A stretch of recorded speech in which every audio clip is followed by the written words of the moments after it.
Sun Risers Hyderabad జట్టు ఐపీఎల్లో utter flop అవుతూ ఉంది. వరుసగా 4 మ్యాచ్ల్లో ఓడిపోయి అభిమానులను నిరాశపరిచింది. 5 మ్యాచ్లు ఆడిన ఈ జట్టు కేవలం ఒక్క విజయం సాధించి పాయింట్ల పట్టికలో 10వ స్థానంలో ఉంది. సన్ రైజర్స్ బ్యాటర్లు వరుసగా విఫలమవడంతో బౌలర్లు కూడా అదే బాట పట్టారు. కనీసం ప్రత్యర్థి జట్టు బ్యాటర్లను నిలువరించే ప్రయత్నం కూడా చేయలేకపోతున్నారు. ఇప్పటి వరకు 5 మ్యాచ్లు ఆడిన సన్ రైజర్స్ మరో 9 మ్యాచ్లు ఆడాల్సి ఉంది.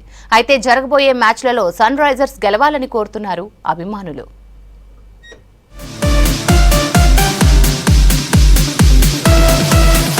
ఐపీఎల్ 2025 సీజన్ ఆరంభ మ్యాచ్లో రాజస్థాన్ రాయల్స్ పై 286 పరుగులు చేసి అన్ని జట్లకు దడ పుట్టించింది sun Risers.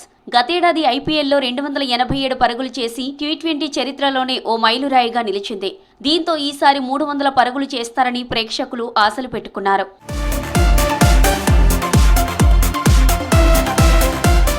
Sun Risers Hyderabad జట్టు రోజు రోజుకు పతనమవుతోంది. అటు బ్యాటర్లు ఇటు బౌలర్లు ఘోరంగా విఫలమవుతూనే ఉన్నారు. కమిన్స్తో కలిసి 7 హిట్టర్లు ఉన్నప్పటికీ కనీసం గౌరవప్రదమైన స్కోర్ కూడా చేయలేకపోతున్నారు. 5 మ్యాచ్లు ఆడిన సన్ రైజర్స్ జట్టు మొదటి మ్యాచ్లో గెలిచి మిగిలిన 4 ఓడిపోయి పాయింట్ల పట్టికలో అట్టడుగున పడ్డది.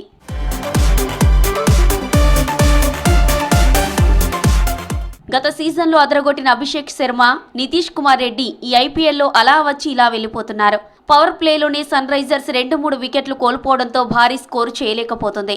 దీంతో 20 ఓవర్లు కూడా ఆడలేని పరిస్థితి వచ్చింది. బౌలింగ్లో షమి, పాట్ కమిన్స్ మినహా ఎవరూ రాణించకపోవడంతో సన్ రైజర్స్ భారీగా పరుగులు సమర్పించుకుంటుంది. 5 మ్యాచ్లలో ఒక్కసారైనా ప్రత్యర్థి జట్టును ఆలౌట్ చేయలేకపోయింది. కనీసం 7 వికెట్లు కూడా సన్ రైజర్స్ బౌలర్లు తీయలేకపోయారని మండిపడుతున్నారు అభిమానులు.